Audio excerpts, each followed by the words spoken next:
Mi nombre es Victoria Solís Peña, soy trabajadora del Centro de la Mujer Peruana Flora Tristán, trabajo en el área de asesoría legal. Asimismo, soy estudiante de Derecho de la Universidad Nacional Mayor de San Marcos. Soy feminista.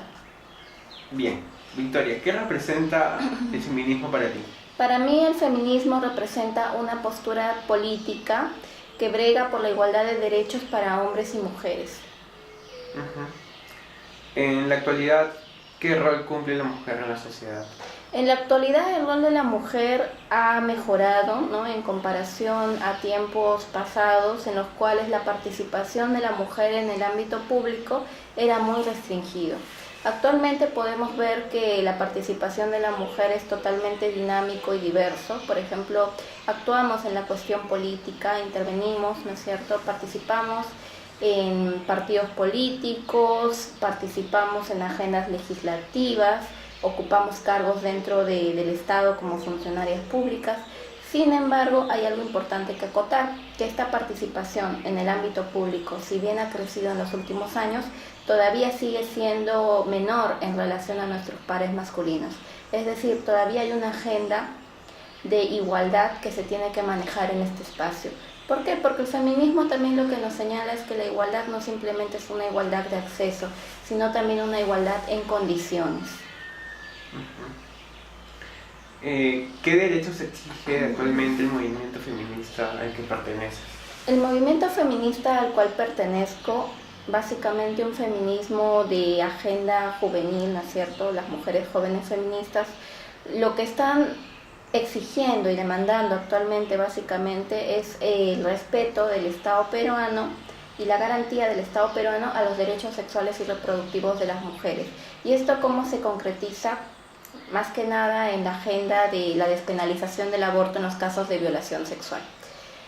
Ese es el punto de demanda prioritario, digámoslo así, del feminismo en el que yo me desenvuelvo. No el único, porque hay muchos. Sin embargo, esta demanda sí es la que se ha visibilizado en mayor grado en los últimos años. Bien. ¿Cuál es tu posición respecto a la misandría que han desarrollado algunos adeptos a los diversos movimientos feministas? Yo considero que esa misandría que muchas personas tienen, ¿no?, con respecto al movimiento feminista se debe a un error de comprensión, a un error de entendimiento de lo que realmente significa el feminismo como postura política, como postura filosófica, como postura humanista. El feminismo no te está exigiendo que se acabe con los varones o que haya una inversión de opresión, ¿no?, para que sean ahora las mujeres las que opriman a los hombres. El feminismo lo que te está exigiendo es que se permita que las mujeres vivan en las mismas condiciones que los varones y que se alcance igualdad de condiciones en justicia y sin discriminación. Ahora, el feminismo tampoco es ciego. El feminismo entiende que hay muchos tipos de opresiones que no solamente sufren las mujeres, sino también en muchos casos, o mejor dicho, también los varones. Puede ser la opresión de clase, ¿no es cierto?, la opresión de raza, que es común para todos.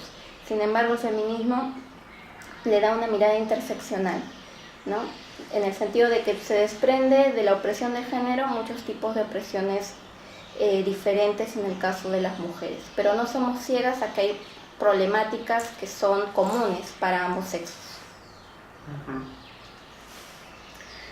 ¿Cómo utilizan las redes sociales de manera profesional para lidiar con los jóvenes del movimiento? En mi caso particular, las redes sociales han sido un espacio de visibilización de agendas, han sido un espacio en el cual se ha podido mostrar y sentar una posición sobre temas de actualidad, ¿no es cierto? Y también ha sido un espacio de compartimiento de ideas muy rico. Han habido debates en las redes sociales, se han podido sentar posiciones y ha podido haber también discusión y conclusión a raíz de ellas. Ahora, también creo que es importante mencionar que las redes sociales para el movimiento feminista, al menos lo que yo advierto, es que han sido totalmente trascendentales. Es decir, la agenda feminista se ha movido bastante en redes sociales. Te puedo mencionar, por ejemplo, el caso de Vero Ferrari, que es una activista feminista que desde las redes sociales ha movido mucho la agenda. Entonces, lo que las redes sociales nos permiten a las feministas es también entablar un contacto más fluido, más directo con la sociedad civil, en el sentido de que te expongo, te visibilizo mi problemática y la emparento para que puedas ser sensible ante ella, para que no seas indiferente, para que se conozca, para que se discuta sobre ella. ¿En general crees que el feminismo se ha tergiversado un poco? Yo creo que es importante partir de la premisa de que hay muchos tipos de feminismos. Si bien todos los feminismos consideran una opresión de género, ¿no es cierto?, en la sociedad, tienen diferentes estrategias políticas, ¿no? Y tiene que ver con la demanda que impulsan. Yo entiendo que hay mucha crítica hacia cierto tipo de feminismos, ¿no? Pero creo que siempre es bueno partir del contexto y de la demanda que ese feminismo está empujando para entender el contexto y para ver si existe una desvalorización justificada o no. ¿Creen en resolver los problemas de la mujer con acciones radicales o pasivas? Lo que yo en mi concepción personal considero es que hay que revalorizar el término radical, ¿no? En el sentido de que radical es abordar un problema desde la raíz. Yo creo que el feminismo se ha caracterizado históricamente por eso, no por exigir cuestiones meramente superfluas o epidérmicas, sino tener un análisis de trasfondo, que en este caso es la desigualdad estructural entre varones y mujeres. En ese sentido, el feminismo tiene que partir de esa concepción, de esa premisa. Sin embargo, entiendo que se denomina radical a cierto tipo de feminismos que exteriorizan sus manifestaciones de demanda de una forma que puede ser considerada hasta cierto punto exagerada. Como yo había mencionado antes, yo considero que toda manifestación feminista tiene que ser leída desde un punto de vista político, en el sentido de que se entienda o que se examine qué instrumentos se está utilizando.